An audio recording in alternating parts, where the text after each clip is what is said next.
오늘은 다니엘 1장 보겠습니다.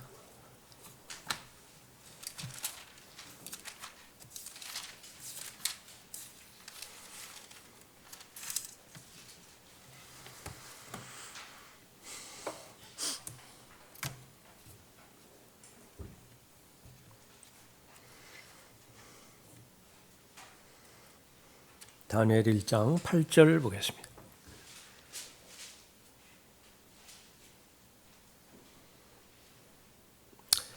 그러나 다니엘은 그가 왕의 음식으로나 왕이 마시는 포도주로 자신을 더럽히지 않으리라고 마음에 결심하고 내시 장관에게 요청하여 자신을 더럽히지 않겠다고 하였더라.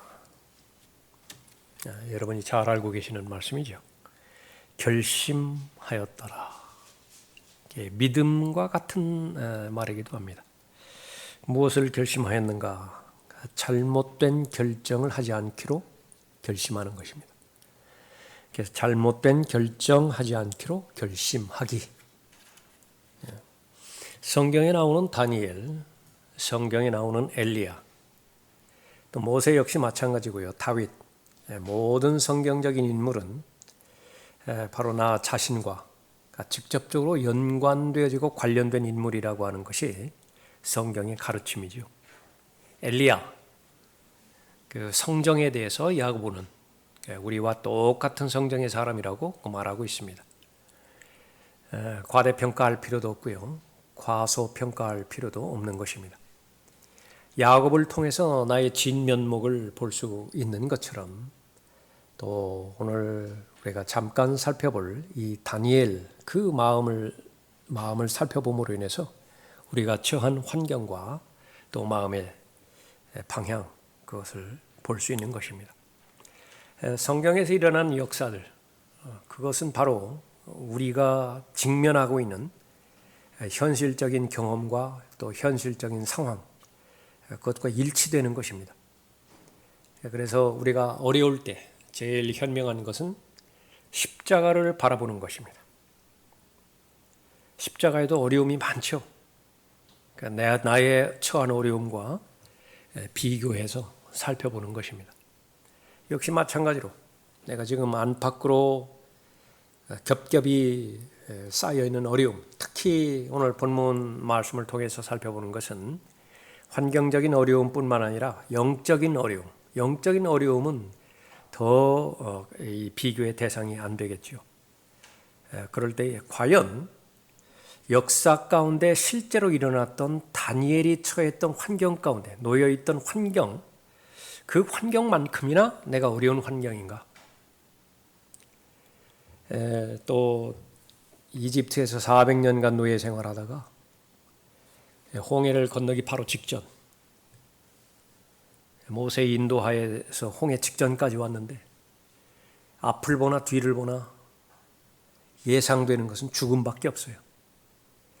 그 환경과 지금 내가 처한 환경을 비교해 볼 때 그래도 내가 처한 환경이 더 어려운 것 아니겠는가? 그렇게 말할 그런 환경과 사람이 있겠는가?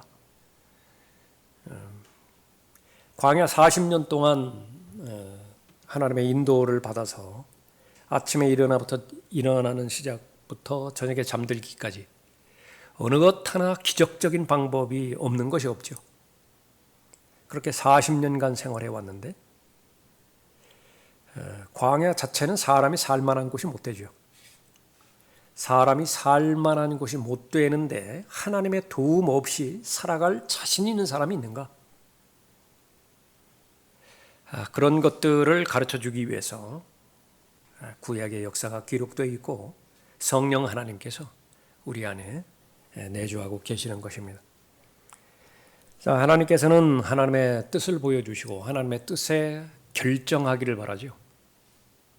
하나님의 자녀들에게.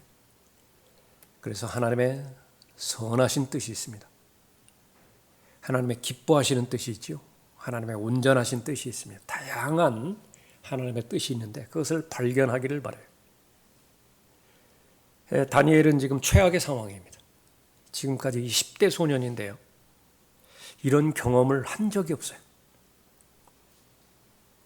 그런데 이 가운데서도 하나님의 뜻이 분명히 있습니다. 그 뜻을 발견했다라고 한다면 그 다음에는 올바른 결정을 하기를 바라는 거죠. 그러나 확률적으로 보면 거의 대부분 잘못된 결정을 할 확률이 더 높은 것입니다. 그것이 타협의 힘이에요. 타협의 힘이라. 지금 내가 처한 상황은 특별한 상황이고 이 시대가 처한 상황은 과거를 아무리 돌아본다 하더라도 이런 시절이 없었다. 나라 전체가 다 송두리째 바벨론의 포로로 끌려갔던 적이 있었던 것인가? 그러니까 이번은 일반적인 하나님의 말씀 적용하지 말고 특별하게 적용하자. 얼마든지 타협할 수 있습니다. 또 그럴 경우도 있고요. 그러나 다니엘은 다니엘 고유의 믿음이 있습니다. 다니엘은 다니엘 고유의 믿음의 분량이 있죠. 그렇게 해서 잘못된 결정을 하지 않기로 결심한 거예요. 그래서 하나님의 뜻을 바라보고 하나님의 뜻에 순종하다가 최악의 상황이 죽는 거예요. 용광로에 들어가서 죽거나 사자굴에 들어가서 사자에 물려 죽거나 그래서 죽는 거예요. 그런데 그 죽음이 가장 자신의 생애 가운데서 크게 하나님께 영광을 돌리는 죽음이죠. 그것이 믿음의 영역에서 볼 때도 바로 하나님께서 주시는 복이라 그렇게 볼 수 있습니다. 다니엘의 그 생애를 통해서 우리가 배워가야 되는 것인데 결심하는 것을 배워가는 것입니다. 선택하는 것을 배워가는 것이고요. 타협을 극복하는 것을 배워가는 것입니다. 가정에서 이제 한 아이가 출생하면 그보다 더 기쁜 일이 없죠. 100% 보호를 받습니다. 부모의 보호를 받고 그러다가 이제는 학교 갈 나이가 되면 이제 학교에 가게 되어지죠. 언젠가는 이제 독립할 때가 있습니다. 인격적으로 사회적으로 독립하는 것이 최우선이죠. 그래서 자신의 인격에 맞게 다른 사람으로부터 부모가 포함되어지는 그 부분부터 시작해서 자신을 신뢰할 수 있는 인격으로 계속 성장해야 돼요. 다른 사람은 몰라요. 다른 사람은. 그러나 내 딸이 하는 말이기 때문에 나는 믿어요. 그 말을 들어야 된다고요. 그 말을 들어야 돼요. 다른 사람은 몰라요. 그런데 내 동생이 하는 결정이라고요. 그것이. 그러니까 나는 신뢰할 수 있어요. 그것이 바로 인격적 독립입니다. 사회적 독립 역시 마찬가지죠. 사회의 한 부분으로서 자신의 역할을 하는 것인데 제일 먼저 바로 비난받을 그런 그 일이 없는 그런 위치를 확보를 해야 되겠죠. 돈을 많이 버느냐 적게 버느냐 그것은 아무 문제거리가 되어지지 않습니다. 자신의 할 본분 그것을 잘 감당할 때 잘 성장한 것이죠. 그러다가 이제 그리스도인이니까 영적으로 독립을 해야 됩니다. 고린도전서 2장에서의 말씀 그것이 삶의 목표예요. 영적인 사람 뭐예요? 모든 것을 판단해요. 저 사람 구원 받았느냐? 구원 받지 않았느냐? 이게 무엇 가지고 판단하죠? 그 사람이 하는 고백이 있다고요. 그 고백이 하나님의 말씀의 지식에 비추어 봤을 때에 아직 구원받지 못한 거예요. 저 사람은 구원을 받았을지 모르지만은 자기가 구원받았다라고 하는 사실을 모르는 것이구나 판단하는 거예요. 저 사람은 자신이 구원을 받았다라고 그렇게 확신 있게 이야기하는 것인데 그러나 하나님의 말씀에 보면 구원받지 못했는데 자신이 구원받았다라고 잘못 아는 것이다. 거기서부터 판단해가기 시작하지요. 그러나 동시에 무엇이라고 그랬습니까? 자신은 아무에게도 판단받지 않아요. 상처받지 않고요. 또 다른 사람의 판단에 의해서 근거 없는 정죄에 대해서 또 하나님 앞에서 위축되지도 않는 것입니다. 그것이 영적인 사람이라. 그러니까 그렇게 잘 성장해 나가야 되죠. 그 사람들의 특징은 올바른 선택과 올바른 결정, 그것이 지속되어지는 것입니다. 잘 결정하다가 한 번은 엉뚱한 결정을 해서 와르르 무너지고 또 극복하면서 또 잘 유지되는가 싶더니 또 한 번 또 오판해가지고 또 와르르 무너지고 불안해요. 하나님께서는 신실한 사람에게 하나님의 일을 맡기신다고 그랬죠. 하나님의 일을 맡기시는 사람은 신실한 사람이에요. 그 사람의 역량, 그것은 하나님께 주시는 은사에 달려있는 것이고, 누구나가 다 자신이 할 수 있는 일의 영역들이 있습니다. 다시 말하면 내가 결정할 수 있는데 내가 최소한 이 정도의 결정을 할 수 있는 용기가 있다고요. 이 정도 결정을 할 수 있는 담대함이 있는 거예요. 그런데 마음 안에서 논쟁이 일어나죠. 갈등이 일어나는 것입니다. 그것이 바로 이브가 경험했던 것이고, 예수님께서 광야에서 시험받을 때 경험했던 것이고, 요한일서 2장에서 모든 그리스도인에게 일반적으로 경험하게 되어지는 육신의 정욕과 안목의 정욕과 생의 자랑이라고 하는 그 시험에 노출되어지는 것입니다. 그 갈등과 그 논쟁 가운데서 나는 무엇을 결정할 수 있는 것이냐, 올바른 일을 결정할 수 있는 역량이 있다고. 다만 무엇하고 한다면 세상을 사랑하지만 않는다고 한다면, 세상에는 어떤 것보다도 하나님을 더 능력 있는 분으로 신뢰할 수 있다고 한다면 그 결정을 하는 것이죠. 그 결정을 계속 해왔어요. 작은 결정부터 정말로 옆에 사람을 보면 그가 무슨 믿음으로 그렇게 결정했겠느냐 싶지만은, 그러나 하나님 보시기에는 잘한 거예요. 아주 칭찬하신 것입니다. 그 이후로부터 계속 올바른 결정을 잘 해왔던 것이죠.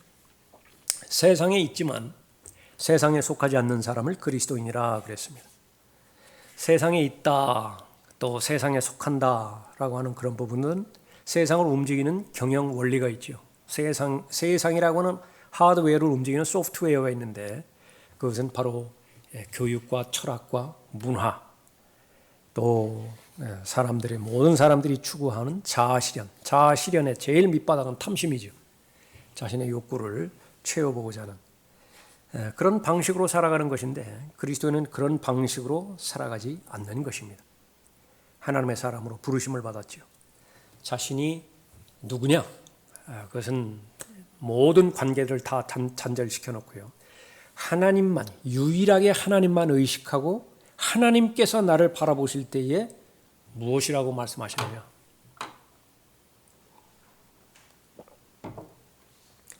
다윗이 범죄했을 때 왕 치고서 많은 여자 거느리지 않는 사람이 어디 있어요? 그 가운데 한 여자 건드렸잖아요. 다른 사람이 아무리 그렇게 위로의 말을 해준다 하더라도 다윗이 양심을 통해서 가만히 생각해 봤더니 이게 모든 관계들을 다 내려놓는 거예요. 자신의 참모들, 자신의 장군들, 또 자신 편에 서 있는 모든 사람들을 배제시키고 그분만 생각했다. 그래서 고백합니다. 주만을 거역하여 내가 죄를 지었나이다. 진정한 회개죠.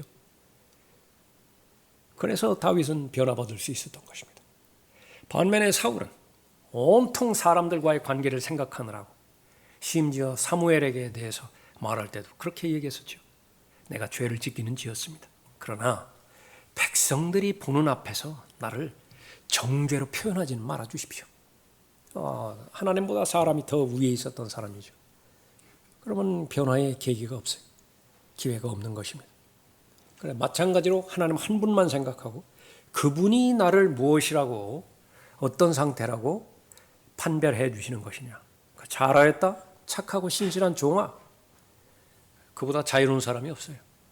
하나님으로부터 인정받는 사람이라. 세상으로부터 다 공격을 받는다 하더라도. 대표적으로 순교자의 그런 그 모든 삶들이 그런 삶이었죠. 스테판에게 동조하는 사람이 누가 있었어요? 거기 모두가 다 원수들 아니었습니까? 그럼에도 불구하고 상관이 없어요. 자신의 눈으로 바라봤을 때 예수 그리스도께서 심지어 자리에서 일어나셨다고요. 일어나셨어요. 그거 하나면 돼요. 그거 하나가 진리로 자신에게 사실로 입증되었기 때문에 이 사실을 바라보지 못하고 이 사실을 깨닫지 못하는 모든 사람은, 자신에게 돌을 던져서 자신의 생명을 빼앗는 모든 사람은 다 연민의 대상입니다. 불쌍히 여기는 거예요. 예수님과 똑같은 기도를 했잖아요. 스테판이. 저들 용서해 주시라고. 자신들이 하는 짓이 무엇인지도 모르고 하는 것이라고. 그것이 계속해서 올바른 결정을 해왔던 그 결과 믿음에 성장했고, 그 믿음은 그 사람의 실제 인격을 그렇게 만들었던 것이죠. 하늘나라의 백성입니다. 하늘의 시민권을 가지고 하늘의 경영 방침에 따라서 살아가는 사람이죠. 그것은 무엇을 결정하느냐, 그것에 달려 있습니다. 제일 먼저 그 사람의 특징은 하나님을 신뢰하는 법을 어릴 때부터 배우는 사람입니다. 어릴 때부터 배우는 사람. 다니엘이 한 예가 되겠죠. 1절 보십시오. 유다의 여호야킴 왕 7위 제3년에 바빌론의 느부갓네살 왕이 예루살렘에 와서 그 성을 포위하였더라. 주께서 유다의 여호야킴 왕을 하나님의 집 기명 일부와 더불어 그의 손에 주셨더니 그가 그것을 신할 땅 자기 신의 집으로 가져와 그 기명들을 그의 신의 보물 창고로 옮겼더라.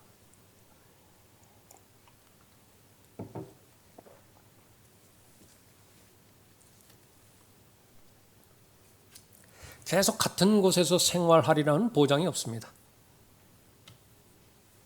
새로운 환경에 나가야 되는데 이것이 정상적인 방법이에요. 우리가 아는 것처럼 구원의 순서는 우선 세상으로부터 불러냄을 받죠. 하나님께서 세상으로부터 불러내시는 것입니다. 그리고 나서 하나님의 아들의 권세를 주시고 하나님의 아들로서 살기에 합당할 수 있는 모든 필요와 또 은혜와 자비, 그것을 넘치도록 공급해 주시는 것입니다. 철저하게 구비시켜 놓어요. 그래서 이 사람을 어디에 두든지 그 사람은 그냥 빛의 자녀예요. 그 사람을 어디에 두든지 그 사람은 그리스도인이에요. 하나님의 자녀예요. 그러니까 그렇게 해서 어디에라고 해당되어야 되는 세상으로 다시 돌려보내는 거예요. 그래서 교회는요, 이 모이는 것은 시작과 과정이지만은 궁극적인 목적은 계속 보내야 돼요. 나가야 된다. 주일날 우리가 이렇게 모이고 수요 기도 모임 때도 모이고 그러지만은 계속 나가잖아요. 여러분 삶의 현장으로 나가잖아요. 가깝게는 그런 그 부분이고요. 멀게는 또 계속해서 복음을 증거하기 위해서 또 선교지로 가기도 하고 그것을 위해서 기도하고 그렇게 한다. 새로운 환경, 이 부분은 누구에게나 다 해당되어지는 부분입니다. 다니엘과 여기 1장에 나오는 3명의 우리 소년들이죠. 소년들입니다. 청년들. 가장 좋은 환경에서 자랐습니다. 위치가 예루살렘 주변이었고요. 늘 제사가 있었습니다. 곁에는 제사장이 있었고 또 서기관들이 있어서 하나님의 말씀을 늘 가르쳤습니다. 그것이 아주 탄탄한 기반이 됐어요. 그래서 정말로 하나님께서 원하시는 성숙한 그리스도인은 무엇이냐 그러면 혼자 있을 때 기도할 수 있는 사람이에요. 혼자 있을 때 성경 볼 수 있는 사람입니다. 그러면 다 돼요. 다니엘 6장을 여러분이 잘 알고 계시죠? 기도했다고요. 근데 어떤 환경이냐? 기도할 수 없는 환경이에요. 기도하는 것이 죄가 되는 환경이라 국법에 저촉이 돼요. 예? 우리 로마서 13장 1절에 있는 것처럼 위에 있는 권세에 우리는 순종해야 되죠. 다 순종한다고요. 다니엘만큼 그 위에 있는 권세에 순종한 사람이 없어요.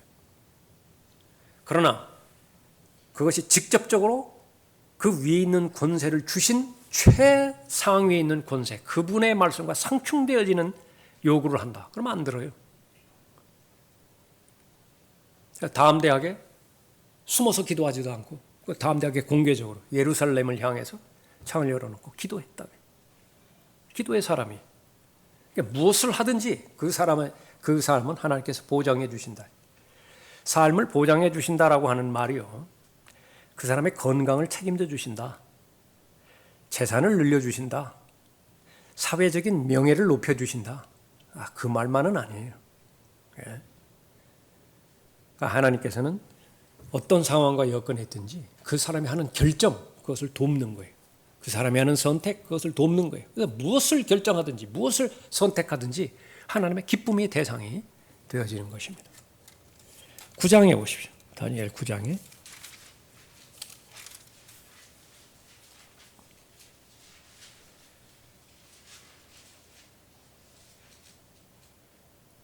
1절에 메데인들의 시 아하수에로의 아들 다리오가 갈대아인들의 나라를 통치하는 왕으로 책봉되었던 첫째 해, 세월이 많이 지났죠.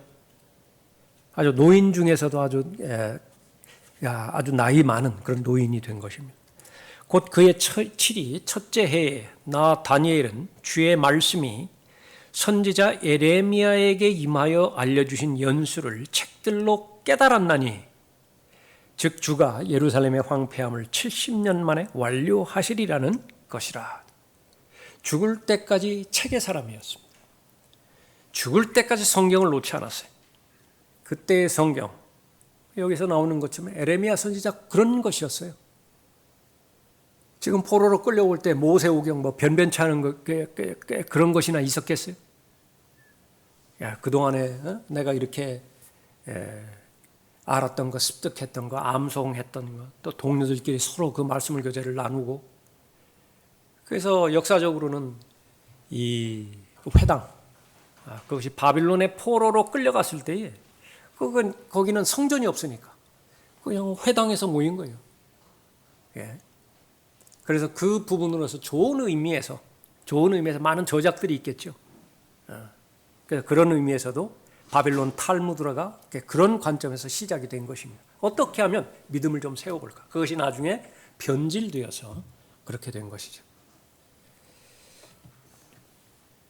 그래서 좋은 환경 가운데서 성장을 했는데 그 좋은 환경이라고 하는 것은 좋은 마음과 결합이 되었던 것이죠. 하나님의 말씀에 대해서 익숙해져 있습니다. 잘 들었고요. 말씀대로 잘 준행을 했습니다.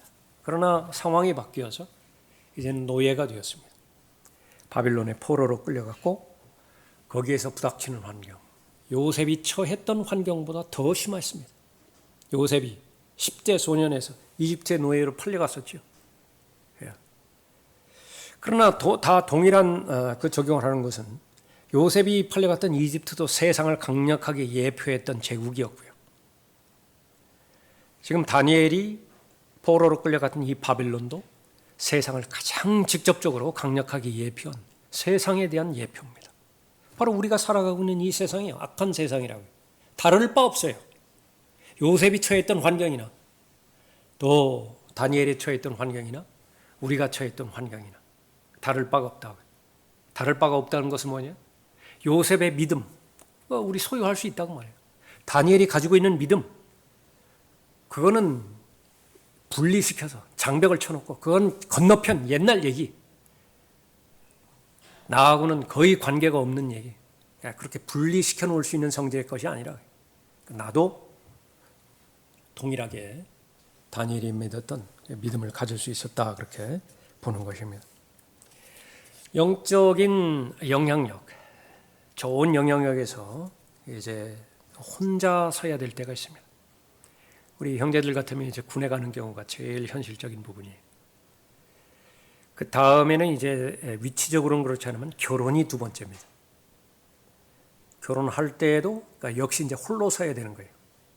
다른 영향입니다. 그 다음에 이제 가깝게는 이제 직장에서 아니면 자신의 개인 사업을 통해서 이제 사회에 그렇게 적응을 해서 살아가는 그런 부분이죠. 다른 환경이에요. 그럴 때에 어떻게 되는 것이냐.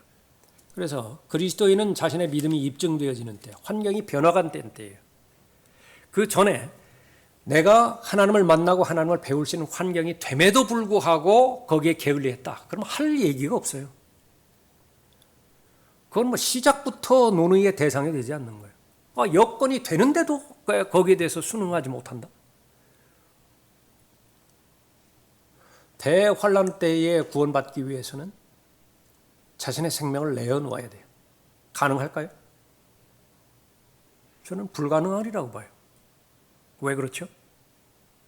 두 가지인데. 하나는 지금 예수 그리스도를 영접하는 것은 가장 쉬운 일이거든요. 가장 쉬운 일도 하지 못하면서 대환란 때에 순교를 통해서 구원을 받아야 되는 것인데 가능하겠는가? 또 하나는 기적과 표적을 통해서는 믿음이 형성되지 않아요. 대환란 때 구원받는다라고 하는 그 부분, 그 부분은 지금 은혜 시대에 구원받는 그 가능성과는 현저하게 줄어드는 것입니다. 예.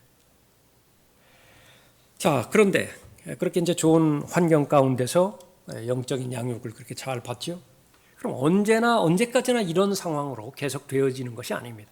이제 때가 되면 하나님께서 그 환경을 조성해 주는 것이죠. 그때까지 내 의무가 있어요. 무엇이냐?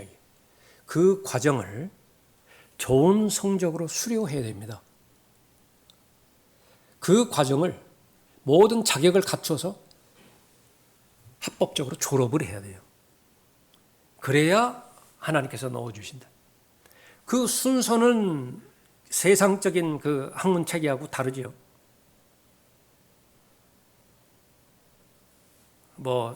산술 과정 거쳐서, 그 다음에 방정식 과정 거쳐서, 그 다음에 또 미분적분, 그렇게 가는 거 아니라, 그건 아무 상관이 없어요.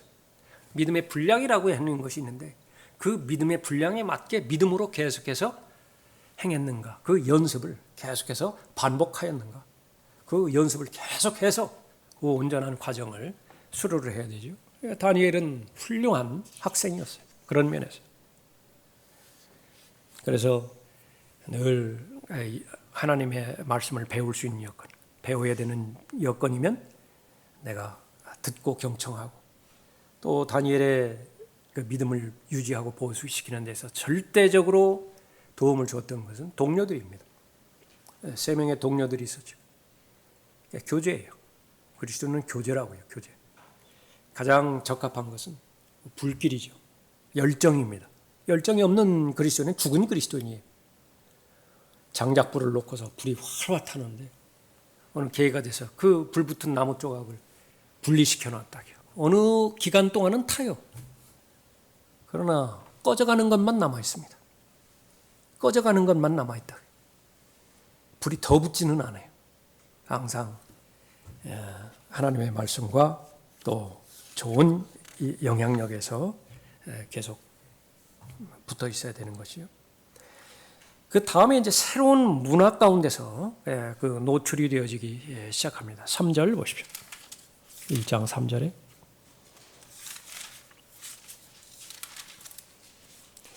왕이 그의 내시장관 아스페나스에게 이스라엘 자손들과 왕의 씨들과 고관들 중에서 몇 사람을 데려오라고 일렀더니 곧 흠없고 잘생겼으며 모든 지혜에 능숙하고 지혜에 뛰어나며 과학을 이해하며 그들 안에 왕궁에서 설 수 있는 능력을 갖춘 그러한 소년들로서 그들에게 칼데아인들의 학문과 언어를 가르치기 위함이었더라. 그렇습니다.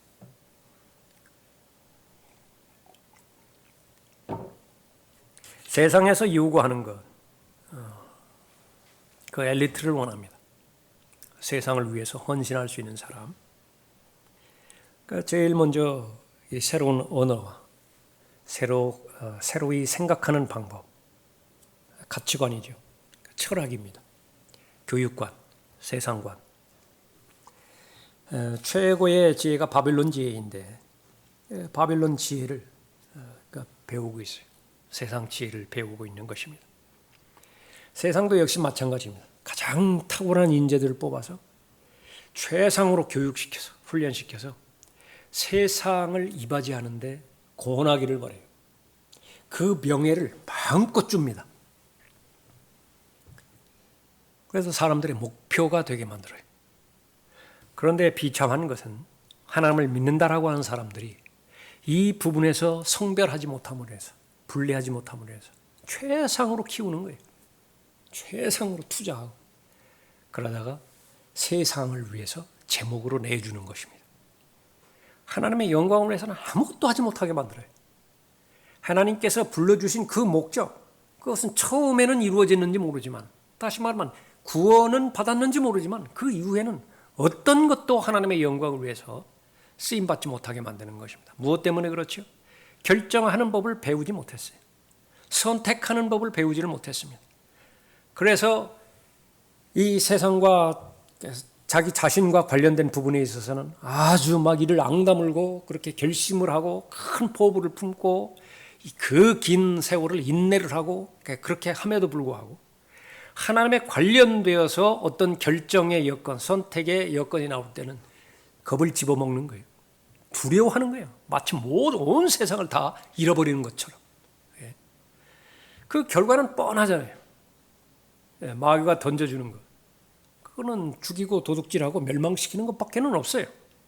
하나님께 주시는 것. 아무리 악해 보인다 하더라도, 나빠 보이고 또 그것이 죽음의 골짜기로 걸어가는 것처럼 보인다 하더라도 그건 빛으로 인도하는 것입니다. 진리의 하나님이세요. 그 부분에 대해서 분별력이 없기 때문에 바빌론 지혜를 부러워하는 것입니다. 바빌론의 학문, 바빌론의 언어. 5절에 보십시오.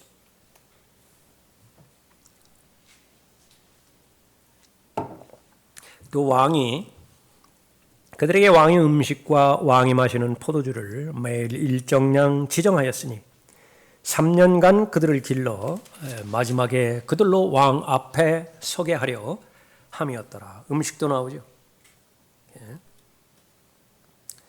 이 음식이 이제 대표적으로 하나님을 섬기는 것이냐, 바벨론 이 우상을 섬기는 것이냐, 이제 그 부분을 대표하고 있는 그런 부분인데, 이 먹지 못하는 그런 그 음식에 대해서 언급하고 있죠. 그 음식 자체는 뭐 좋고 나쁜 것이 없잖아요. 신약에서 바울 서신을 통해서 다 정리가 되지만은요. 그러나 왜 먹지 못할 그 음식을 지정을 했느냐? 그것은 이방인을 예표하는 거예요. 그 내용 가운데서. 그러니까 섞이지 말라고요. 이방인과 섞이면은 그건 악한 사귐이 되어지는 것이고요. 그건 부패해져 버려요. 그러니까 믿음이 변질돼 버리는 것입니다.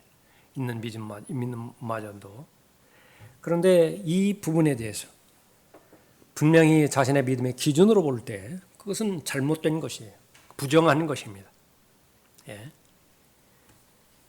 그래서 자신이 볼 때의 올바른 결정, 그것은 이 음식을 금하는 것이다. 그러니까 그렇게 해서 올바른 결정을 하게 되었던 그런 그 부분이죠. 다시 말하면 이 모든 것이 의식주에 관련된 부분이에요. 현실적인 이 세상에서 어떻게 살아가는 것이냐. 더 나아가면 이제 자신의 취미라든지 자신의 그 오락이라든지 자신이 그 시간을 보내는 성향이라든지 이런 전체가 다 전체를 다 포함할 수 있게 되어지는 것입니다.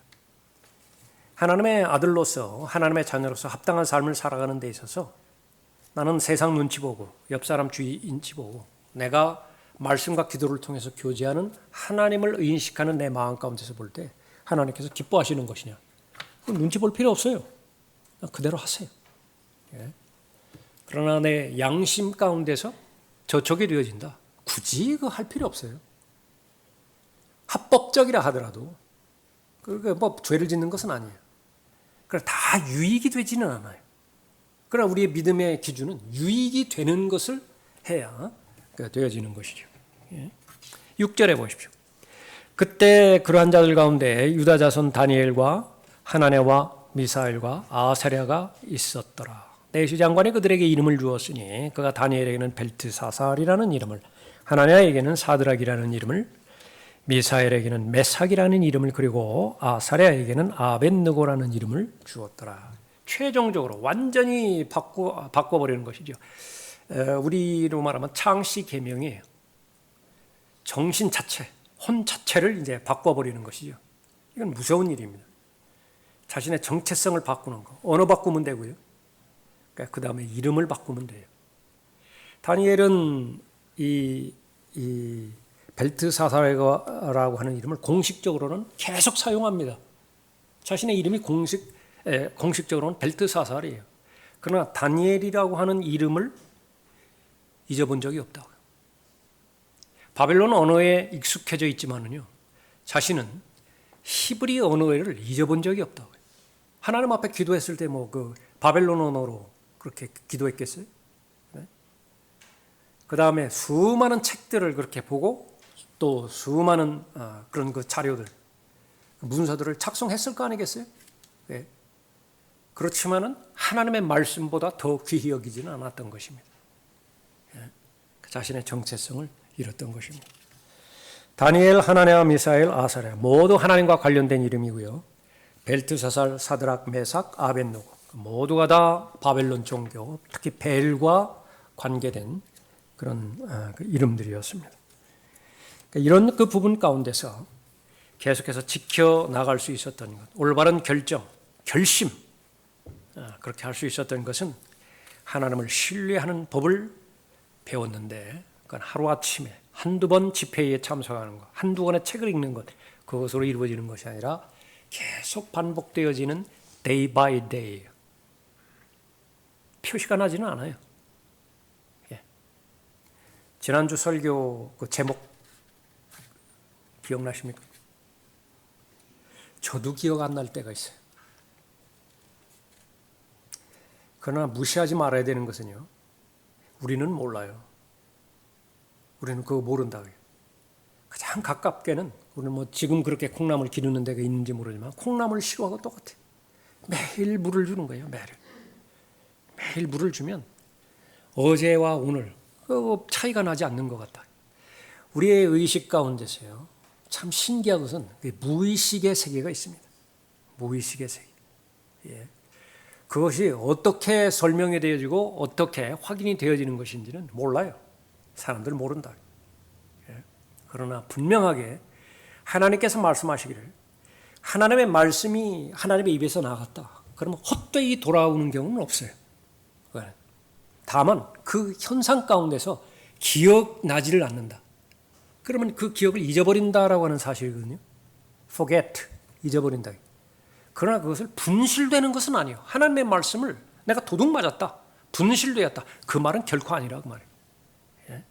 그러니까 매일매일마다 하나님의 말씀을 읽고 경청하고, 그렇게 해서 자신에게 소중한 것은 마음에 간직하고 암송하고 묵상하고, 또 그런 그 부분들을 실제 생활에 닥쳤을 때에 심었을 거 아니겠어요?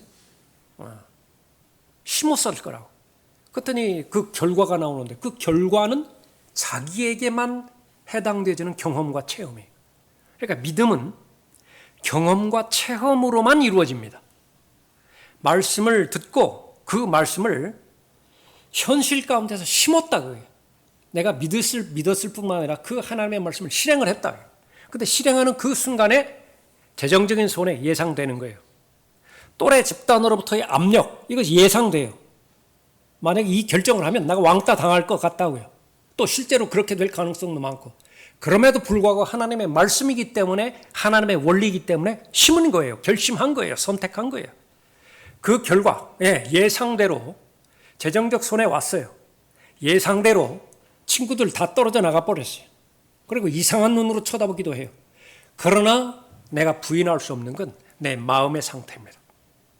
그렇게 결정을 했더니 그런 모든 값을, 대가를 지불하는 것은 분명한 사실이지만 내 마음이 성령 안에 있는 의와 화평과 기쁨으로 대표되지는 성령 하나님께 주시는 복으로 가득 차온 거예요. 그 상태에서 휘파람 나올 수가 없다고요. 그 상태에서 그렇게 두려움에 상관없이 자신만만하게 자유함 가운데서 하루하루 살아갈 그런 상황이 아니라고요. 그런데 그것이 가능하다고요. 그게 첫째 경험이에요. 그런데 똑같은 상황과 비슷한 상황이 왔어요. 내가 아는 것은 전에 경험했던 것입니다. 그렇게 올바른 결정을 했더니, 올바른 선택을 했더니 하나님께서 그 결과를 말씀의 약속대로 액면 그대로의 결과를 나한테 주시더라. 이번에 다시 한번 해보는 거예요. 그것이 이제 과거에 지금까지의 나의 경험이 되는 것입니다. 앞으로도 마찬가지로 바울의 고백이에요. 다른 것이 아니라 과거의 모든 환난으로부터 나를 구해 주신 하나님이고, 지금 현재 환난으로부터 구원해 주시는 중이고, 구출해 주는 중이고, 앞으로 그 보나마나 뻔한 거예요. 과거의 경험과 현재 진행 중인 하나님의 섭리 가운데 내가 한복판에 들어있는 것인데, 앞으로 몇 번의 환난이 나를 기다리고 있을지 모르지만 그거 뻔한 거라고요. 그것이 바로 올바른 선택과 올바른 결정을 한 그 결과 가지고 있는 복인 것입니다. 두 번째는 하늘나라 시민으로서 자신의 정체성을 늘 확인하는 법을 배우는 것입니다. 올바른 결정, 잘못된 결정을 하지 않겠다 이렇게 결심하는 것은 자신의 정체성을 한 번 더 생각해 보는 것입니다. 내가 누구냐? 어느 방향을 향해서 나가고 있는 것이냐? 지금 목적과 수단인데 이것이 전도되지는 않는 거냐? 지금 목적을 얻기 위해서 수단을 도구화해야 되는데 건물과 거푸집의 관계에 있는 것인데 그것이 거꾸로 돼버린 것은 아닌 것이냐? 생각해 보는 것이죠. 세상과 마귀가 가장 싫어하는 것, 그것은 그리스도인이 세상과 일치하지 않는 것이라고 말했습니다. 로마서 12장 2절에 있는 것처럼. 세상과 일치된 상태에서 행해지는 모든 종교 행위, 그것은 마귀는 별 상관이 없어요. 그 경건의 모습, 그건 아무리 많이 치장을 하고 꾸며도 마귀에게는 타격이 없습니다. 그러나 그 상태에서 작심을 하고 내 생애 가운데서 하나님과 관련돼서 많은 결정과 선택을 했는데 그것이 지금 거의 대부분 순수하지 못한 결정과 선택이었다. 그러나 이번부터는 정말 진솔하게 하나님만을 의식하고 내가 결정을 해야 되겠다. 하나님만을 기쁘시게 한 결정과 세상과 일치하지 않은 그런 결정을 내가 해야 되겠다. 그럼 마귀는 바짝 긴장합니다. 마귀는 바짝 긴장해요. 큰일 나는 거예요. 그 결정을 하게 두었다라고는 큰일 나게 하는 것입니다. 다니엘은 결심하였다. 여기에는 기록되지 않았지만 이 다니엘의 배후에는 욥기 1장 2장에 나와 있는 것처럼 그 배후에는 하나님과 마귀가 전쟁을 벌이고 있는 것입니다. 마치 출애굽기라고 하는 것은 10가지의 재앙이 나왔죠. 그 10가지 재앙, 그것은 이집트의 신들과 이스라엘의 신 여호와 하나님과의 전쟁이죠. 다 패배하는 거예요. 다 패배. 무슨 거기 그 개구리 신이라든지 거기에 무슨 태양 신이라든지 태양신 완전히 파괴돼 갖고 깜깜한 흑암으로 다 됐잖아요. 다 패배가 그렇게 되었던 말이죠. 그러면 그것은 무엇에 따라서 결정되는 거냐? 결정이에요. 올바른 것을 결정하는 것이냐? 자신의 정체성을 확인하는 것입니다.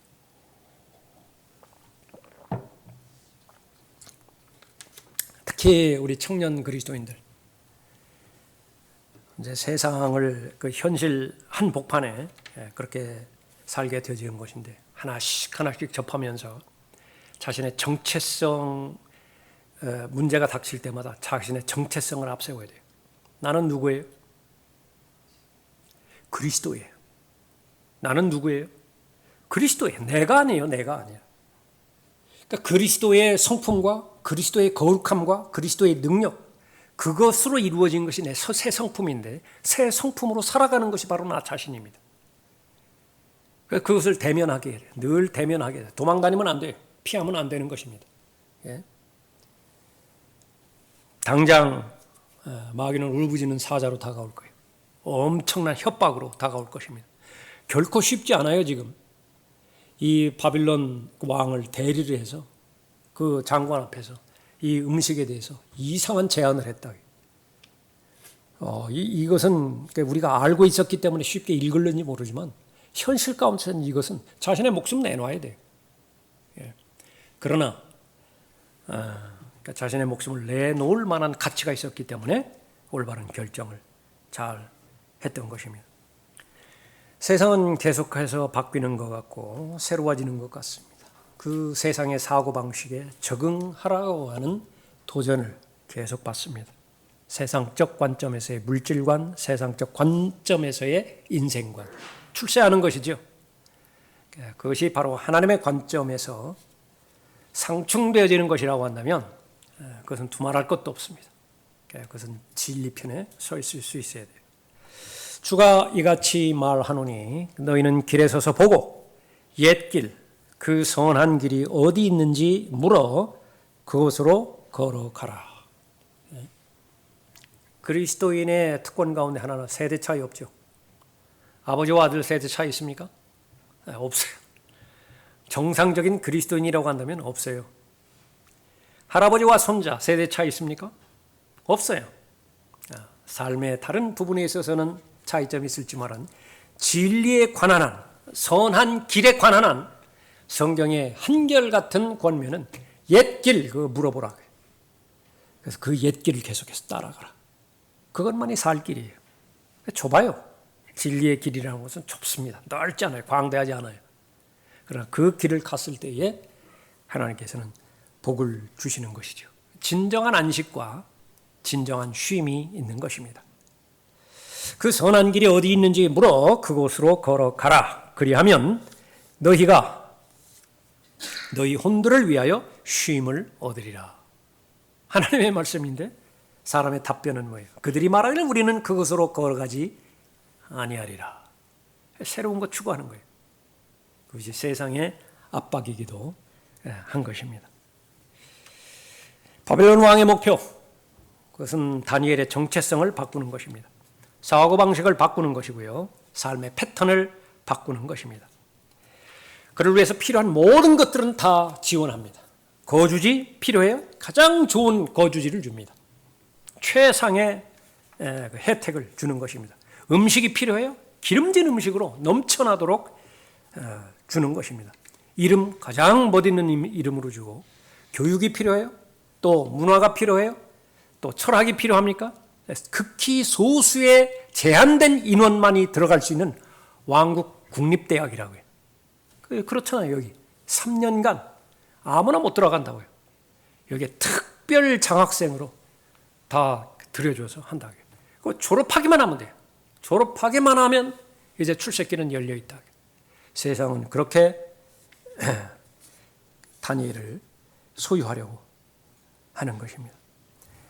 그러나 올바른 결심을 하기로 결정한 다니엘, 다른 것들은 다 가져갈 수 있어요. 여기 와서 살아. 그러면 몸은 가져갈 수 있죠. 내 이름 바꿔. 그러면 공식적으로 이름도 바뀌어지겠죠. 바빌론 말을 해. 그러면은 히브리어 말 안 하고 바빌론어 그렇게 할 수 있는 것입니다. 무슨 성전과 제사와 또 하나님의 말씀 배우는 거, 그것과는 전혀 무관하게 바빌론 그 제국의 안정을 위해서 지금 치리자로서 또 통치자로서의 그 일을 맡겨. 그것이 국무총리의 일이든 무슨 장관의 일이든 그 일을 한다고요. 그렇게 할 수는 있어요. 그러나 절대로 할 수 없는 것은 마음의 결정입니다.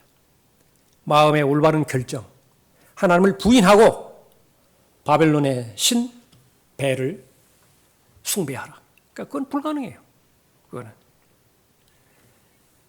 역시 마찬가지로 우리가 살고 있는 이 세상, 변하지 않는 세상, 오히려 더 악해집니다.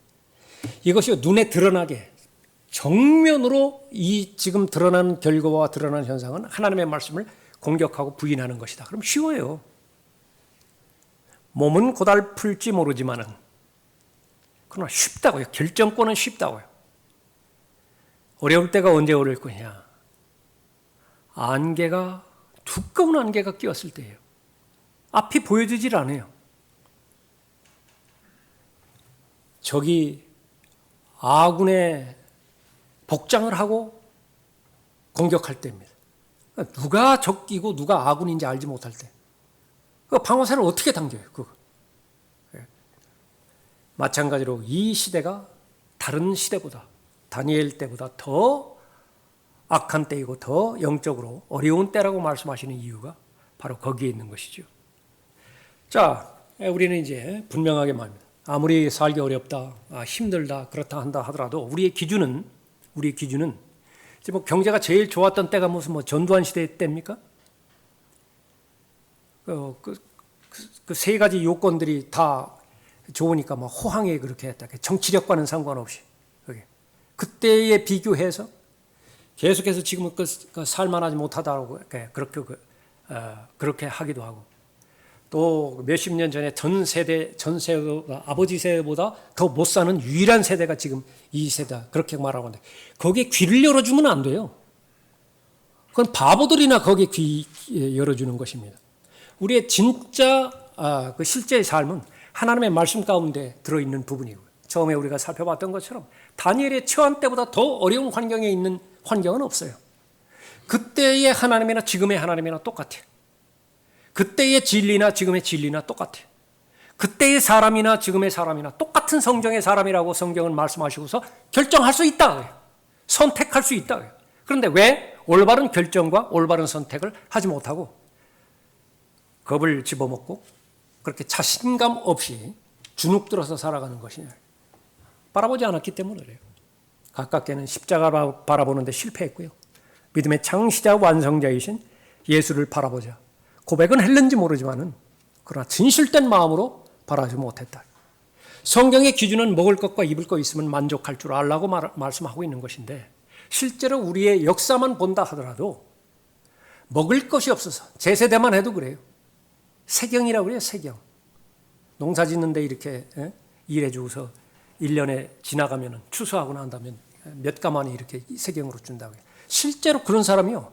그 세경 하나도 없이 그냥 먹고 자는 것만 해결해주면 일하러 갔던 시절이 있다고요. 제세대라고요. 제세대. 그러니까 주인이 고마워서 그것을 이제 다른 일꾼들 기준에 한 3분의 2 정도 쳐서 그렇게 주기도 하고 그랬던 그 부분입니다. 계속해서 생활 기준은 높일 거라고요. 앞으로 저 점점 더 마찬가지. 이것이 한번 높아지면은 뒤로 돌아가는 것은 불가능해요. 거의 불가능합니다. 그러나 우리가 이때도 배워야 되는 것, 올바른 결정을 해야 되는 것인데 우선순위, 내가 누구인 것이냐라고 하는 정체성, 그것만 확인한다라고 한다면 아무리 세태가 그렇게 흘러간다 하더라도 우리는 얼마든지 거슬러 올라갈 수 있어요. 바울은 그런 삶을 살았어요. 정말로 자신의 정체성을 확인하고 또 자신이 어느 곳에 있었든지 하나님을 신뢰하는 법을 계속해서 배웠기 때문에 풍부함 가운데 처해 있을 때나 가난하고 궁핍함 가운데 처해 있을 때나 자신의 마음, 그것은 어떤 돈에 빼앗기지 않고 명예에 빼앗기지 않고 또 세상 권세에도 빼앗기지 않는 것입니다. 이것은 하나님 것이에요. 그래서 하나님의 말씀 가운데서 타협, 그것으로부터 극복하기 위해서 올바른 결정을 하기로 결심해야 되는 그런 부분인데 이것은 가능하다. 구조적인 문제가 아니라 환경적인 문제가 아니라 정말로 살아있는 믿음 가운데서 행하고 있는 것이네요. 그렇다고 한다면 하나님께서는 우리가 다니엘의 생애를 통해서 볼 수 있죠. 그 누구보다도 예상치 못했던 높일 대로 하나님의 방법대로 가장 많이 높여주셨잖아요. 세계의 제국을 통치하게 만드셨다고요. 예. 그리고 다니엘은 얼마만큼 부자였어요? 실제적인 부자는 누구죠? 돈에 구애받지 않는 사람이 실제적인 부자예요. 알고 있는 분들은 다시 한번 확인하고요. 모르는 분들은 배웁시다. 누가 부자라고요? 돈으로부터 구애받지 않으면 부자예요. 돈으로부터 구애받지 않으면 부자라고요. 누가복음에 나오는 그 부자, 거기에 자신의 소유에 종속돼서 결국은 돈 때문에 망하는 사람, 결코 부자가 아니에요. 그러나 아무리 없다 하더라도 하나님께서 주신 현재 있는 것들로 만족하고 하나님의 필요는 하나님의 방법대로 예수 그리스도를 통하여 넘치도록 공급해 주신다라고 하는 자신감 가운데서 하루하루를 살아간다. 그보다 더 부자가 없다고요. 다니엘은 부자였습니다. 성경에 나오는 모든 사람도 마찬가지. 아브라함 부자였으면서도 영적으로도 부자예요. 예. 바나바 큰 땅을 가지고 있었죠. 토지를 가지고 있었다고요. 그런 면에 있어서도 부자이고 영적으로도 부자예요. 예. 얼마만큼 많이 승리를 해 주셨습니까? 자, 6절 읽고 우리 마치도록 하죠. 8절이군요. 8절. 그러나 다니엘은 그가 왕의 음식으로나 왕이 마시는 포도주로 자신을 더럽히지 않으리라고 마음에 결심하고 내시 장관에게 요청하여 자신을 더럽히지 않겠다고 하였더라. 하나님께서 기뻐하시는 사람입니다. 수많은 결심해야 되는 선택의 기로에 놓이게 되어집니다. 그 선택의 결과를 통해서 믿음을 늘려주시는 것이 하나님의 계획이기도 해요. 어떤 결정을 하는 것이냐? 올바른 결정과 잘못된 결정을 할 수 있습니다. 그것은 바로 하나님 안에서의 형성된 믿음으로 결정하는 것입니다. 기회가 주어질 때에 최선을 다해서 자신의 믿음을 늘려가는데 최선을 다하는 사람, 가장 현명한 사람이고 합당한 삶을 사는 것입니다. 왜 그렇죠? 항상 주어진 여건이 보장되지 않기 때문에 그렇습니다. 바벨론으로 끌려갈 때가 있다고요. 더 이상 성경을 보지 못할 때가 올지도 몰라요. 더 이상 설교 듣는 자리에 앉아 있을 환경이 돼 있을지도 모릅니다. 없을지도 모른다고 말이죠. 그러나 그렇다 하더라도 말씀의 사람 다니엘처럼, 기도의 사람 다니엘처럼 하나님 한 분만을 두려워하고 또 그분을 신뢰할 때에 무엇을 결정하든지 하나님을 기쁘시게 해드리는 결정, 하나님을 영화롭게 해드리는 그런 좋은 결정을 그렇게 되어드릴 수가 있죠. 결심하면 되어지는 것입니다. 그렇게 여러분이 지금까지 올바른 결정 가운데서 여러분의 믿음을 잘 보존하고 유지해 오셨듯이 들림받아 올라갈 그때까지 몇 번의 아주 중대한 결심이 남아있는지 잘 모르겠습니다. 그러나 그런 결심을 할 때에 자신의 정체성을 우선적으로 확인하고 아무리 급하다 하더라도 잠깐 멈추세요. 내가 누구인가 물어보는 거예요. 하나님의 관점에서 나를 바라보는 것이 진짜 나이죠. 그 진짜 나답게 살기를 원하는 것입니다. 복음에 합당한 삶을 살기를 원하는데 내가 이 결정을 할 때에 그 하나님께서 제시한 명제에 합당한 부합된 삶인 것인가. 어렵게 만들지 않았어요. 아주 복잡하게 만들지 않습니다.